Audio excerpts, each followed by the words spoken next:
The shop, I just wanted to say a couple of things before I introduce Naomi. We have a warm hub in the museum on a Saturday and Sunday from 10 till 2. Everything is free. You get a bowl of soup, cake and a cup of coffee or two. Starts at 11 till 2. Sorry, I've been corrected. That goes on until the end of March. Everybody's welcome. And it's quite busy, you know, lots of people to chat to. I also want you to know that the shop is open, Canadian Shop, which is up on one Oxford Arcade, and that's open from Tuesday till Sunday, 10 till 4, but Sunday is reduced hours, so that's going to be 11 till 2 as well. And the other thing, which you can't resist really, if you become a friend of Penmanmouth Museum and Historical Society, then you have free entry to these talks and also 10% discount in a coffee shop and in the shop, the Canadian Shop as well. So well worth the count really, I would say. Okay.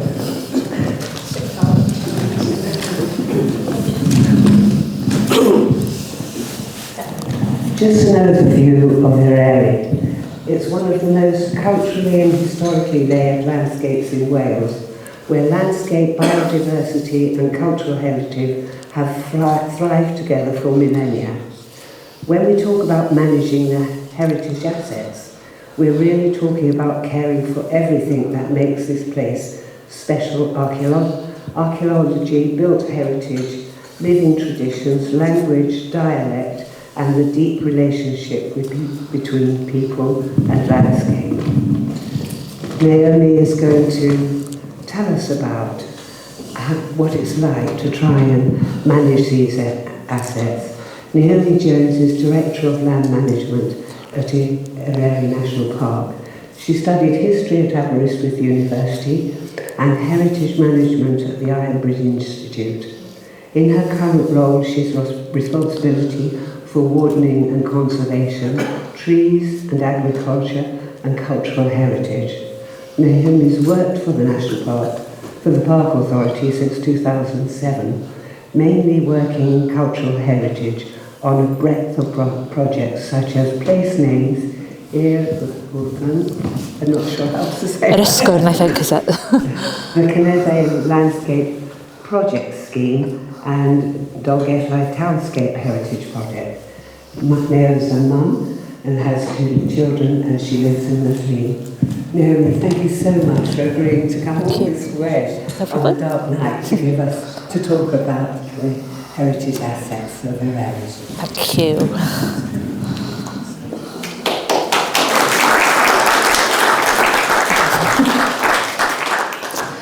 Okay, noswaith dda, good evening, and many thanks for the invitation to come to speak with you this evening.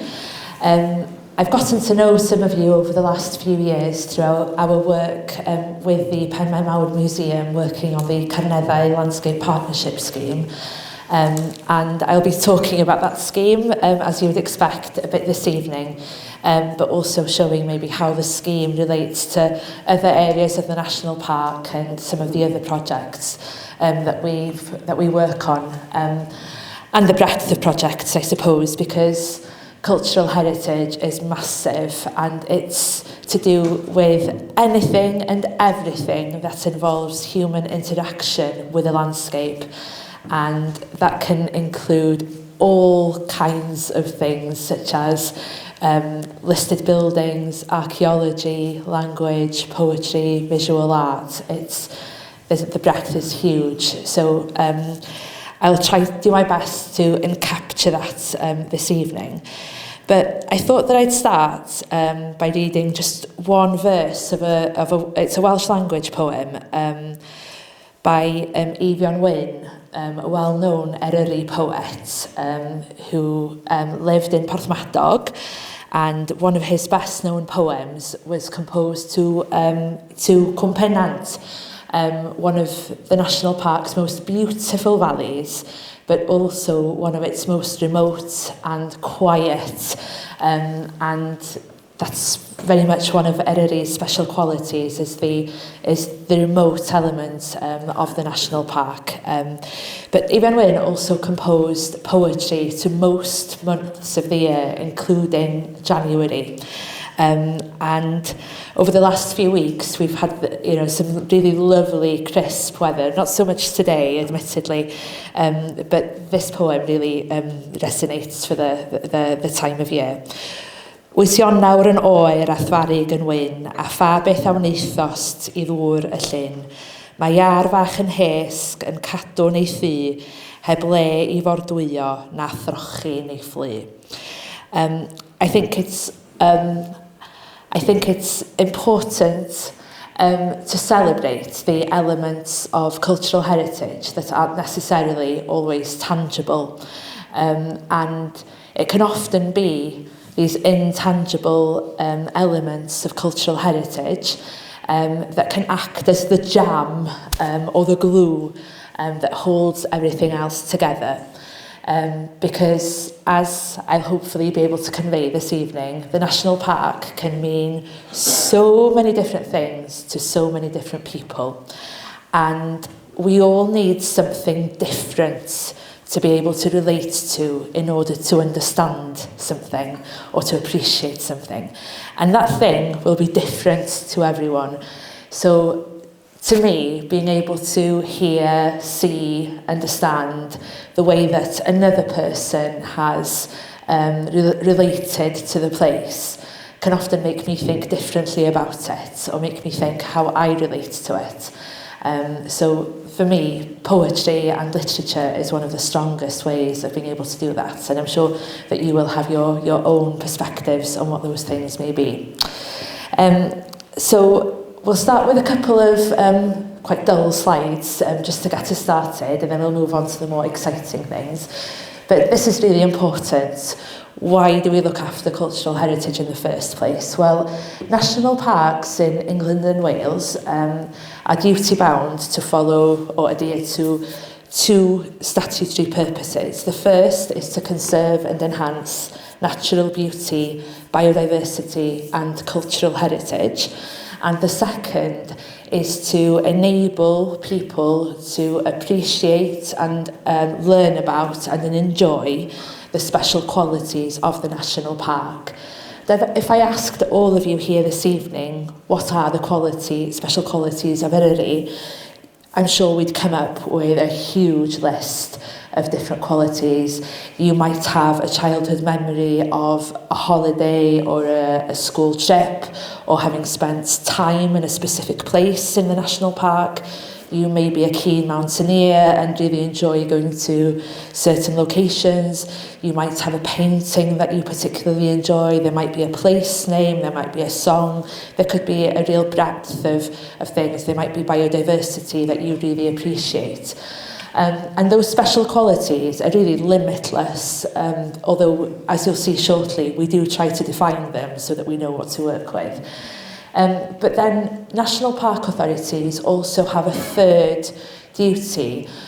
When we deliver those purposes, we have to seek to foster the economic and social well-being of the national park area. So, as you'll know, here in Wales there are 3 national park authorities. Eryri is the oldest, the largest, the best, who knows, Pembrokeshire Coast National Park, and then Bannabrycheiniog National Park. Eryri was established in 1951 and one of the oldest national parks in the UK. There are 10 national parks in England, Northumberland, the Yorkshire Dales, the North York Moors, the Peak District, Lake District, South Downs, have I said the Norfolk Broads, New Forest, Exmoor and Dartmoor. And then there are another 2 in Scotland, Loch Lomond and the Trossachs, and the Cairngorms National Park. So across the UK, Eryri is the 4th largest national park, behind the Cairngorms, the Lake District and the Yorkshire Dales National Parks. All of the national parks are vastly different. in terms of landscape, in terms of biodiversity, in terms of cultural heritage, in terms of sense of place, in terms of demographics, etc. And Eryri is a large area. It's 823 square miles. But within that area, the population isn't particularly dense. There are around 26,000 people living in the national park. When you compare that with the South Downs, which is a much smaller area, but has a population of over 150,000 people. So it gives you a sort of a, you know, it's a totally different kettle of fish, as it were. The park was established in 1951, so in October this year we'll be celebrating out the 75th anniversary of establishing the park.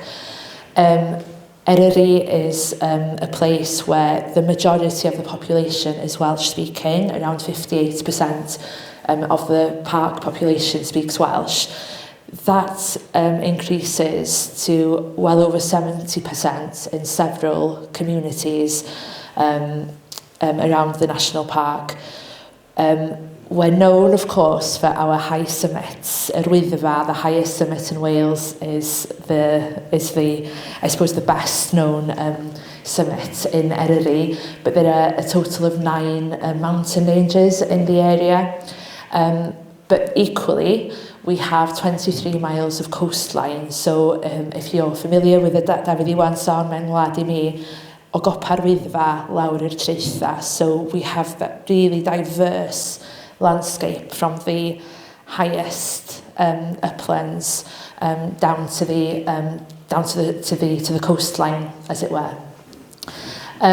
If you took the total length, as it were, of Eryri footpaths, it would take you to the border of Russia. It's nearly 1,500 miles, and 14 conservation areas within the national park, which is significant for cultural heritage. It includes places like Betws y Coed, Dolgellau, which I'll be chatting about later on, Abati Cymer, Bedd Gelert, Llanllechyd, Nant Peris. There are 14 of them in all, and they all have their kind of individual attributes, if you like. Agriculture and tourism are the main industries of the national park. So 26,000 people live here, but 10 million visitor days are spent in the national park. So visitor pressure is a real consideration when we undertake any aspect of our work. And there are real hotspots, so areas like Yr Wyddfa, Betws y Coed, Bedd Gelert and so on. There are several honeypot sites in the national park. Ogwen is another. Bala and Dolgellau are the main settlements in the area, and we have 2 World Heritage Sites. I'm pretty sure that we're the only national park in the UK that has 2 World Heritage Sites. We're also the only national park that has a hole in it, as it were. This map doesn't show it particularly well, but famously there's a hole in Eryri around Blaenau Ffestiniog. So in 1951, when Clough Williams-Ellis, Portmeirion architect, and his peers were drawing out the national park boundary, their consideration of attributes like natural beauty were factors and decisions about where the boundary was drawn. Blaenau Ffestiniog at the time was it still is an industrial town, maybe a post-industrial town now mainly, but at the time an industrial town, possibly didn't meet the requirements in terms of natural beauty, but also in terms of economic development, bearing in mind our third duty. It was felt that including Blaenau within the boundary could really limit the possibilities for economic development. So that maybe also explains why areas like Bethesda, Llanberis, Abermo, Barmouth were excluded also. So the national park boundary sort of skirts around these areas and has various industrial communities on the periphery. So yeah, an interesting sort of geographical kind of context maybe. But when we think about what Eryri is and what it sort of means. Initially, I think people tend to think about the uplands, and then you start to scratch the surface, and then you realise just how much the national park really signifies. Nature, landscape, custodians of the land, working in partnership. So many organisations involved in the maintenance and care of Eryri, so many communities involved. A meek night at the top there, a really significant area between Festiniog and Ysbyty Ifan, a huge peatland. And just off the screen there, we can't cherish what we do not know, Robert Macfarlane's words. So it's one thing to sort of conserve the area, but making sure that people understand and cherish by getting to know the special qualities of the park are really important. So as I said, the special qualities are numerous, and we're all entitled to our opinion on what those special qualities are. But every national park or park authority has to have a park management plan, which is a statutory document that sets out the plan for looking after the area. And in Eryri, ours is called Cynllun Eryri, and it's a partnership plan. So we work on it with a host of organisations such as the National Trust, Natural Resources Wales, the local authorities, farming unions, Cadw. There's a huge list of partners involved. But there are 9 special qualities that have been identified. Diverse landscapes, community cohesion, vibrancy of the Welsh language, inspiration for the arts, tranquility and solitude, leisure and learning, historic landscapes, renowned geology, and internationally important habitats and species. So cultural heritage and cultural heritage assets are really pertinent to, I'd say, community cohesion, to vibrancy of the Welsh language, inspiration for the arts, historic landscapes, but actually it's pretty much relevant to everything, maybe apart from geology, but I'm sure we could find a way of weaving cultural heritage into geology as well, thinking about maybe the journey that Charles Darwin took across Eryri in 1812 from Cwmidwal down to the Rhinogydd, and then he eventually reached Barmouth, and he'd been undertaking some of his studies in Cwmidwal and along the way in the Rhinogydd.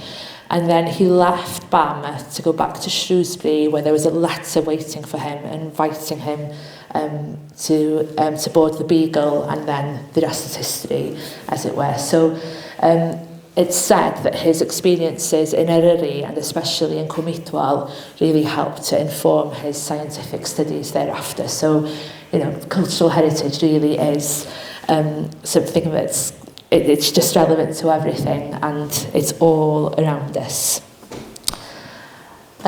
So when we think about the cultural heritage assets of the Eryri National Park, I think if we can broadly break it down into 3 areas. There's the natural heritage, there's the cultural and built heritage, and then there's the intangible heritage. So the intangible stuff is the stuff that we don't actually maybe are able to kind of physically touch and feel, touch and see in the same sort of way. But I think also it's about the things that aren't protected in legislation.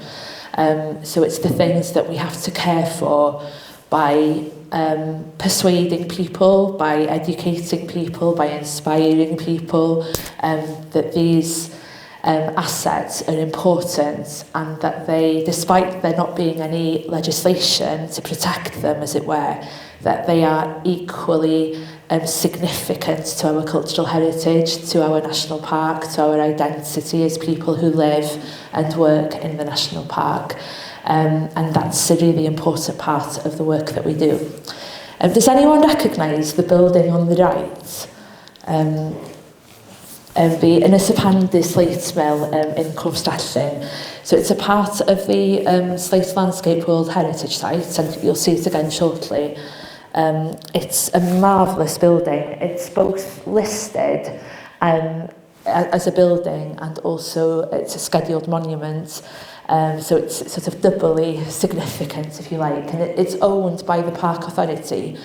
And Cwm Pennant and Cwm Stradlin aren't necessarily areas where you'd associate with the slate industry of North West Wales or the slate landscape, but there was a major sort of boom and bust slate concern in both valleys, in Cwm Pennant in the Prince of Wales quarry and in Cwm Stradlin in the Gorseddau quarry. And Ynys was the slate mill for the Gorseddau quarry, and there was even a railway connecting the quarry to the mill and then down to Porthmadog to export the slates. But it didn't last all that long. And, well, maybe not unfortunately, it factually didn't last all that long. The types of designation then that we're talking about when it comes to cultural heritage, we have monuments, places like Maen y Bardd in Norwen, and Cadw have responsibility for sort of ensuring that monuments are cared for and respected in a way. But we work very closely with Cadw. They fund some of the projects that we run that can conserve and enhance monuments and so on, and the outreach elements that we undertake, so things like archaeological projects, learning projects and so on. I talked about the conservation areas earlier. There are 14 in all, and there are 1,911 listed buildings in the national park. It might surprise you that over 200 of those are in Dolgellau alone. So Dolgellau has the highest concentration of listed buildings in Wales, and one of them is a Sosban, the cafe on Eldon Square, on the bottom left. And I haven't been able to find a decent photograph, but if you're passing Dolgellau or going into the town, it's well worth you stopping there and taking a look just at the roof of that building. It was conserved as part of a townscape heritage scheme that we completed last year, and it's got the most amazing sort of rippled roof with these Welsh valleys. And it really is astonishing, and it's one of the last surviving roofs of its kind in Dolgellau, and really wonderful. And then we also have 21 historic parks and gardens in Eryri, including Plas Tan y Bwlch, which is the top right photograph. And then the bottom right photograph is the burial chamber in Capel Garmon, which is managed by Cadw. The challenges of managing heritage assets are pretty similar to the challenges of managing any element of the national park, be it access or conservation or anything else. The impact of climate change is a huge consideration. Thinking about erosion, about the changing coastline, about the changing climate and the impact on the weather and so on. Visitor pressures are significant. Areas I mentioned earlier, like Yr Wyddfa, Ogwen, are particularly challenging. And I suppose it's a constant balance between trying to balance the pressure in a way to other areas of the national park that have fewer visitors, but without also wanting to sort of expand the damage of that visitor pressure to other areas. So that's quite challenging, and the impact on communities can be considerable. Areas like Nant Gwynant, which don't have significant infrastructure in place, really suffer from the impact of irresponsible parking, people not always appreciating that they're in a national park and what kind of behaviour that requires. And then there's the constant need for balance also between conservation and access, because we have two purposes, one to conserve and one to make sure that people understand and enjoy. And they can come into conflict. And if they do, we have to prioritise the conservation element, and that's called the Stanford Principle. The Holy Grail is to make sure that they're constantly in balance, because really it's difficult to achieve one properly without the other. You know, to really be able to conserve and enhance a place, you have to make sure that people understand it, and that it's not just the park authority who are looking after it. You know, we can't exist in a silo. We really depend on communities and the people who live and work here to really be custodians for the place. And then the constant issue of finance and resources. We've been really fortunate to draw quite a lot of external funding for cultural heritage projects, but it's always a risk, and you're constantly looking for the next pot of funding, so that's something that can be, you know, quite challenging. Is the photograph in the background familiar to any of you? It's a poet called, well, he was known as Carneddog. His name was Richard Williams, and he lived in Carneddu, a farm in Namor near Bethgelert, and the photograph was taken in 1945. His family had been farming in Carneddu for, well, several generations, and he and his wife, Catherine, were moving. It's quite an intrusive photograph when you know the story, because they were moving from Carneddu on this day after a terrible, terrible family tragedy, and I think they'd had 6 children and only one had survived. 2 had survived to sort of older adulthood, but one of their sons, their surviving sons, had just committed suicide, and they were leaving Carneddu. But it's an important photograph because it was the first photograph that was published across 2 columns in the Y Cymro, Welsh language weekly newspaper. And it was a photograph taken by Jeff Charles, well-known North Walian photographer, and yeah, changed the way that Y Cymro and other newspapers published photographs. But an important, iconic, in my mind, photograph of the cultural heritage of Eryri and how it can change over time. I know that several of you have visited Ysgwrn, and it's been one of the main projects that we've worked on over the last, too many years, 13 years, 14 years. It's the home of Hedd Wyn, the First World War poet, in Trawsfynydd. It's a Grade 2-star listed building, and the National Park Authority purchased it back in 2012 from Hedd Wyn's nephew.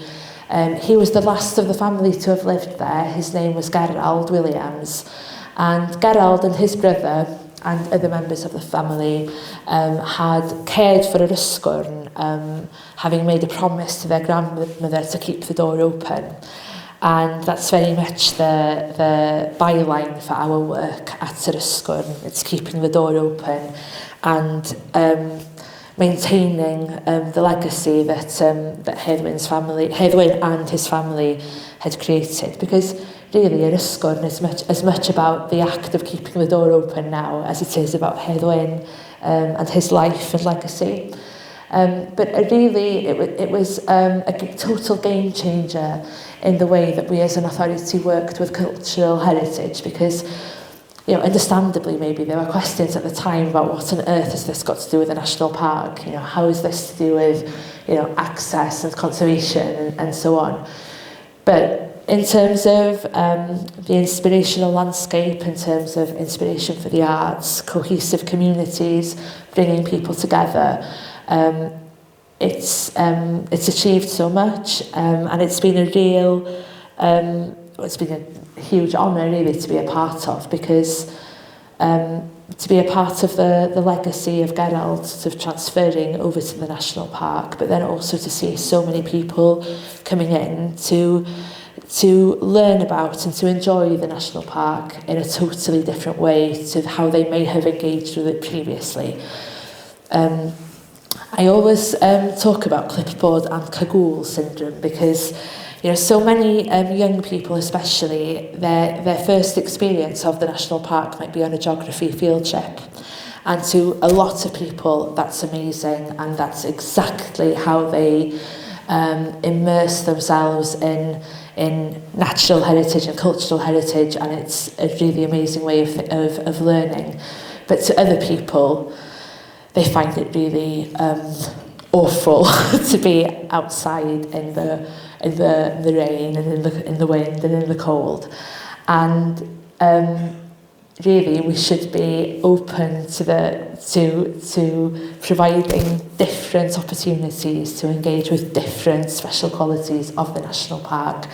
And Ysgwr is one of the ways that we can do that, through the arts, through volunteering, through activities and events, and engaging with families, and by doing conservation work and so on. So some photographs here just sort of depicting that work. The title's missing from this slide, sorry, and it should say World Heritage Sites, not one but two. So as I said, I'm pretty sure that we're unique as a national park in the United Kingdom insofar as we have two World Heritage Sites, the castles and town walls of Edward I, and then the slate landscape of North West Wales. As you'll know, World Heritage Sites are places that have international significance, universal value to humanity, and they're designated so that they can be protected and so that we can enjoy them and appreciate them, and preserve that for future generations. And yeah, the Ynys slate mill is there on the left, and then on the right it's just a small photograph of the sculpture of Gwern from the second branch of the Mabinogi in Castell Harlech. And then the Carneddau scheme, which so many of you will know a lot about, but it's a project that we ran. Well, I say we ran. We were the lead partner, along with another, I think, 23 partners, including the Penmaen Mawr Museum, that ran from 2020 to the end of last year. It's coming to an official end at the end of March, but it's to all intents and purposes, it has finished now. And it's been a project or a scheme that's been delivered through around 24 projects that have been celebrating and conserving various aspects of heritage, natural heritage, through meadows projects, for example, and the picture on the bottom left there is of the tree nursery in Henrice. We had the LIDAR project, the museum has been really instrumental in, and then at the top some photographs of some of the education and interpretation resources that have been created. In this area, the archaeological projects have been really important and significant, and the landscape of Neolithic axes, and I know that Jane Kenny has been talking to you previously, and you'll already know all about that. So, but it's been really a wonderful thing to see so many people getting involved and wanting to learn more about the landscape around them and participate. And really, one thing leads to another, doesn't it? Because once you understand and have a positive experience of one element of heritage, then you often either want to learn more about that thing, or maybe want to branch out into other kind of disciplines and areas. So it's been really lovely to see the same people come back to volunteer, and also bringing more people along with them. So it's been a wonderful, wonderful experience. And then the infographic here just shows some of the data really from the from the scheme. I'm going to have to look at this, sorry, I can't read it up close, but there's been the Chuff project that was undertaken here in Penmaen Mawr. Over 40 people have recorded their oral histories as part of the scheme. Oh, sorry. Bear with me, sorry. There have been meadows that have been restored. 3 young people have participated in the apprenticeship scheme. So Eryri Turner, Sophie Davis, who many of you will know from Penmaen Mawr, and Thomas Gould, and they've all gone to work in other organisations within the partnership, which has been really amazing to see that it's had an impact on their skill set, on their experience, and then on their sort of professional life.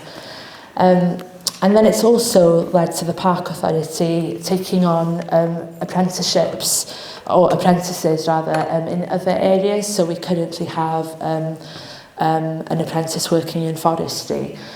So it's had a really important impact on the organisations involved as well, and in the way that we work with communities and with other organisations. So lots of these cultural heritage assets are designated. In the Carneddau, I think there were over 2,000 monuments, both listed and non-listed, as it were. But then what do we do with the heritage that isn't designated, and the things that don't have legislation in place to protect them? So visual art is one of those elements, and of course these won't all be, all of these paintings and assets or pieces won't be located in Eryri. They will be in galleries and museums and in private collections all over the world. But several of them are very well known to us, and others might not be as well known, but maybe again give us an important lens to understand more about our cultural heritage and about our identity. So on the bottom left, a painting by Benjamin Williams of one of the artists of the Betws-y-Coed Artist Colony. Above is a picture, it's featured on a book, on the cover of a book, Ywyn Aberfrycyn. The painting is called Hiraeth Cymru am Hedd Wyn, and it was by Celt Edwards, a Ffestiniog artist, who painted several scenes in a way that were used as propaganda postcards during the First World War. And his painting of Hedd Wyn is really important to the way that we commemorate him and the way that we think about war and the commemoration of war in Wales, because you might be able to just about make out that he's depicted in his regular, best dress really, in his shirt and tie and wool jacket. And that is how he's depicted on his statue in Trawsfynydd. And there was a debate at the time about how he should be depicted, whether it should be in his day-to-day dress, as it were, as a shepherd, or should it be in his soldier's uniform. And interestingly, the photograph that was published of this painting depicts him wearing his uniform, his military uniform. So yeah, these cultural heritage assets really tell us a lot about who we are, about who we were. They maybe give us an opportunity to reflect on that and think about where we want to go. A 3D piece of art by Luned Rhys Parry of Gerald at yr Ysgwrn. And then I know that you'll all be familiar with Sian Owen, Cem Cymerau, the Salem painting by Sidney Cyrno-Fosber, painted in Capel Salem in Cwm Nantcol near Harlech. And I'm sorry, her shawl has been cropped, annoyingly, but you can just about make out the eye of the devil in her shawl, and then below is the devil's sort of wry smile and then his beard. So, but a totally iconic painting, mainly because Lord Leverhulme purchased the painting and then had it made into prints, and you could collect tokens with Port Sunlight soap to get a copy of the print. So it's very, very well known. And although people tell me that it was considered to be unlucky and that they didn't want to have copies of it in their homes, but the prints were widely available because of the Leverhulme connection. And the original is now at the Lady Lever Arts Gallery in Port Sunlight. And I was really fascinated when I visited several years ago now, and I went around the gallery and I couldn't see it anywhere, and then I asked about the Salem painting, and the person who's sort of informing me about what it was telling me that they get more questions and inquiries about the Salem painting than anything else in the gallery. Because it's a watercolour, it's kept behind a velvet curtain in quite a discreet corner of the gallery, and it's a lovely experience to see it. And they even had Welsh language material to go with the painting, which really, I suppose, shows its significance and the volume of inquiries that they get. And then finally, Cyffin Williams, of course, one of the most internationally renowned Welsh artists, who is deeply inspired by the Eryri landscape and cultural heritage and farming heritage and so on. Then living traditions, how do you protect these? Difficult to know where to start with these. The photograph on the right is of a sheepfold in the Carneddau on Gairn, and it's massive.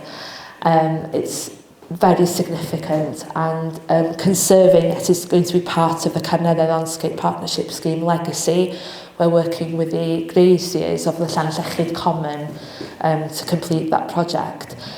Because the sheepfolds are still in use today, and they're an important the gathering of the sheep on the Carneddau they're important days in the agricultural calendar, and they've been used for centuries. The scale of dry stone walling is, well, it's exceptionally important to agricultural communities and also from a landscape perspective. And to anyone who visited the National Eisteddfod in Wrexham last year, you might be familiar with the work of the chap on the left, Barney, I forget his surname. I was really amazed, I was thrilled really to see in the arts exhibition at the National Eisteddfod, they had a dry stone wall. And it was his work, and he won the People's Choice Award at the Eisteddfod for the dry stone wall. And it was just really marvellous to see it being celebrated on that very highbrow sort of national scale, really, and that we as a nation can really see the beauty in something that's been sort of. It's totally utilitarian, isn't it? It's just really practical, but it can also be beautiful. They're important for agriculture, they're important for economy in terms of skills, and they're important for biodiversity as well as for cultural heritage. They're just marvellous. So seeing young people want to participate and really maintain that skill as an economic pursuit and an artistic pursuit as well is really wonderful and important that we support. And the same goes for crawiau or pileri, as they say in Dyffryn Ogwen, or slate pillar fences.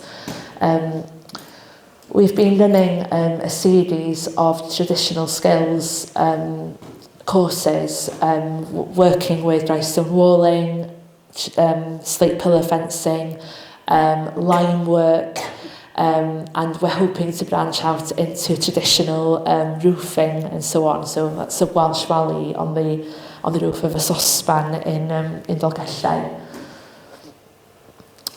And then that should say landscape name, sorry. So one of the main projects that we've been running for the last few years has been to do with recording and standardising landscape names of the National Park.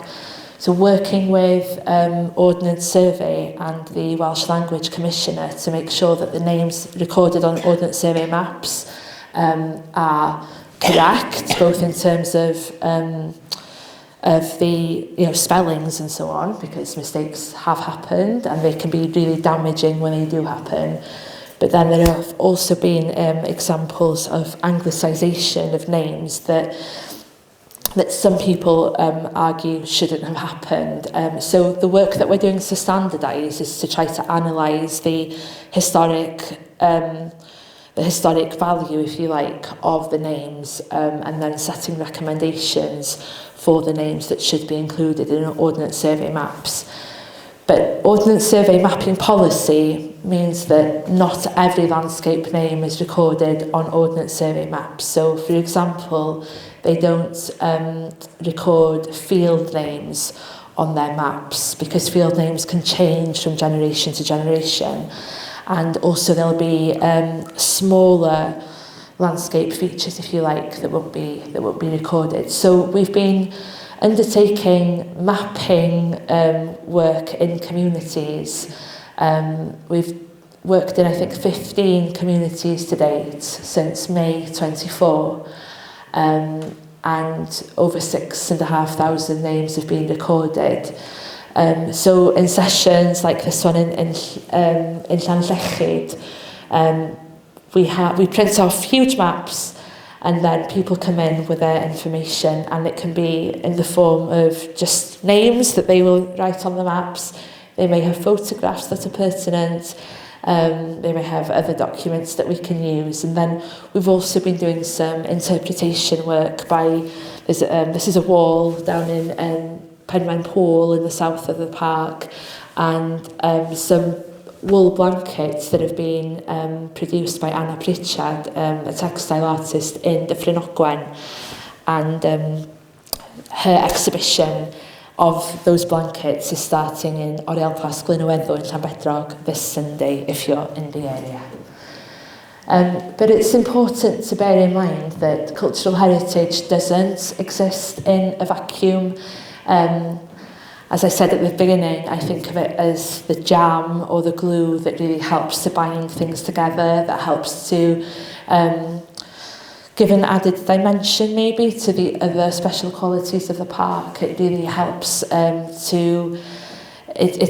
an important lens or mirror, I feel, that can be held up to the communities of the park, and it's an opportunity then for them to see themselves in national park policy and so on. It's incredibly important. It contributes to cultural well-being, community cohesion, a lot of the traditions and the customs that we have in communities at this time of year, like the Plygain and down in the south of the national park of Eryri and so on, are all about community cohesion. And we all know why that's important. Nature recovery is another, one of the and climate change, the major emergencies that humankind, are facing. Understanding cultural heritage and appreciating it can really help us to understand biodiversity, conservation, the landscape. And I guess you can then see how it all sort of binds together. But really fundamentally, cultural heritage assets are so important to skills and economic development within the park as well.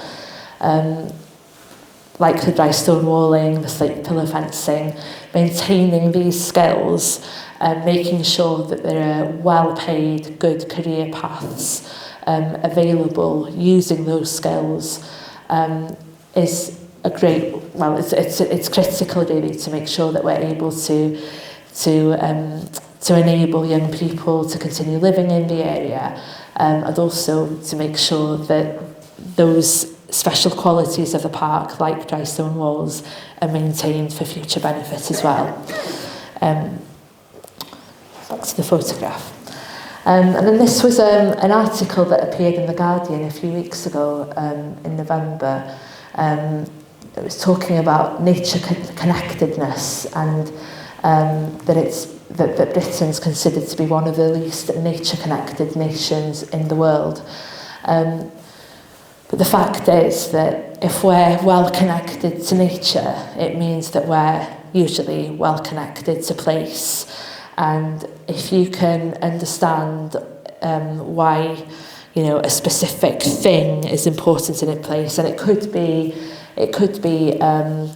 a species of tree, it could be a specific tree, it could be a species of biodiversity, it could be a monument, it could be anything. But once you appreciate that thing and you understand that thing, you're usually quite easily able to transfer that understanding to the other elements that might be present in that area. So nature connectedness, cultural connectedness, you know, these things are all part of the same thing, and appreciation for place, really. So what does success look like? Well, the National Park Authority, it sounds very grand, doesn't it? It sounds very powerful. And we are a planning authority, and of course that does mean something in terms of, in those terms. But we, as an organisation, we own less than 1% of the national park area. So in order to be able to deliver virtually anything on the ground, we absolutely have to work in partnership with the people who own and manage the land. And that can be organisations like the National Trust, the RSPB and so on, CADO, but it's mainly private individuals. So fostering in the first place and maintaining positive relationships with communities is absolutely imperative, because otherwise we don't stand a chance of being able to deliver anything at all. And when you're a planning authority, of course, there is a degree of negativity around that. Let's be honest about it. And there are challenges to maintaining positive relationships when you're also responsible for something that's perceived as being negative. But what we found with activities like the place names work is that when people have been coming into those workshops and contributing their knowledge and chatting with us, it's never just about the place names. There are all sorts of conversations that happen around it, things like planning policy, agricultural policy, the future of the Welsh language, tourism in rural communities. So cultural heritage is often, I think it can be a friendly face for the national park. It can be something that really helps to bring people together. But it can really also be a really positive, solid foundation for really difficult topics, and for those conversations to happen in a very positive, constructive way.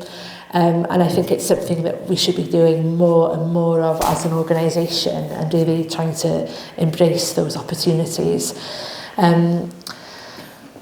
It's so holding a mirror really to show residents and the communities of the national park that they're seen, and that we're here to serve them, really. It's a way to connect people, place and nature. And also, to be successful, we have to be successful at tapping into the right resources and into the funding. Building capacity is what Syria calls it, and it's so, so important. But, we also have to work in a sustainable way. So We've been working really well with the Penmaen Mawr Museum for the last 6 years at least. But we want to do it for even longer. You know, we have to look at everything in the long term. We have to think about collaboration, about how we integrate the way that we want to work.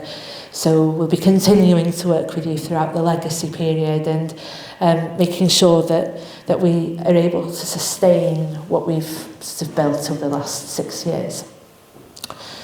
So the last slide is a photograph of Castell Carndochan in Llanuwchlyn near Bala. And Carndochan was one of the castles of the Welsh princes.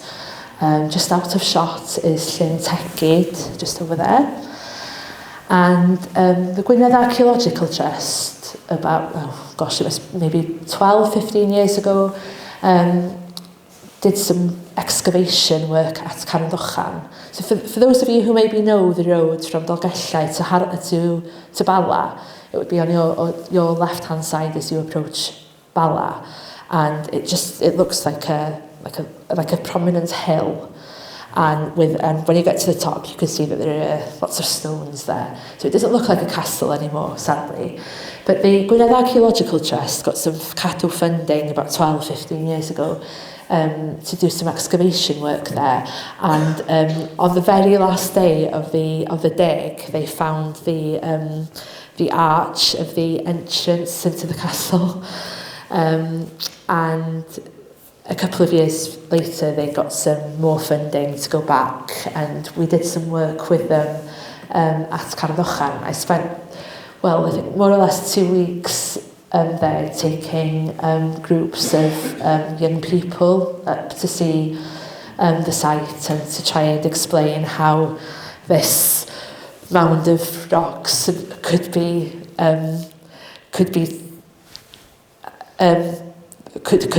validated to how we could sort of imagine it to be a castle and how it would have looked and how it related to other sites in the national park. And it was a really wonderful experience. So I often include this photograph in talks because I had a wonderful experience there, and I have a lot of anecdotes about the time that we were there, and I could tell you who all of the people are in the shadows there. And this photograph was taken on a Sunday afternoon when we were taking community groups up to see Carndochan. And it had been raining, and then it was lovely and sunny, and then there was more rain, and then as we got to the top, it started to clear, but honestly, there were rainbows everywhere. And there was this huge rainbow. It's a double rainbow. You can't quite see it on the screen, but it was just amazing. And it really encapsulates to me the feeling of the privilege, really, of this work to care for the heritage assets of the national park, of the fabric of the park that people have cherished, have cared for thousands of years, several millennia, and the real duty that we feel, and it's not just a duty, it's a passion for passing it on to future generations and doing it in a way where the people who live and work here feel a part of and want to do it for themselves as well. So I'll just finish with this quote. Waldo Williams isn't an Eryri poet. He is a poet of the Pembrokeshire Coast National Park, and he wrote prolifically about that area. And he has a very well-known poem called Preseli, about the Preseli Mountains. But this couplet, I feel, is relevant to any area where people work to try and hold, two ends of the strings sort of together, dau ben llinyn yng nghyd, you'd say in Welsh, and to should really just try and make a living from the toil of the land, as people do in Eryri and have done for however long, where people yn godymu a deiar ac wybren ac yn cario ac yn estyn yr hael i'r plant o'i plyg. So, roughly translated, they wrestle with the earth and the sky, and they bear them, and they toss the sun to their children as still they bend. And that's why we do what we do. And yeah, if you have any questions, I'd be more than happy to try and answer them. So, diolch yn fawr.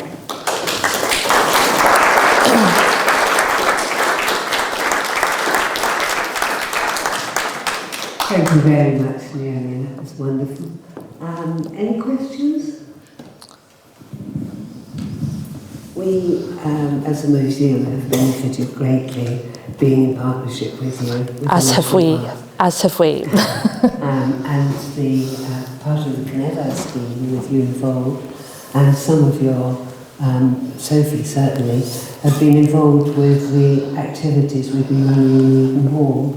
And last year, through all the school holidays, we were able to run activities 2 days a week.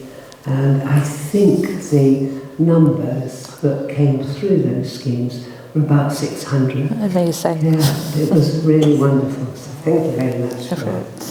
Does anybody want to ask any questions or point out anything? Any experience? No.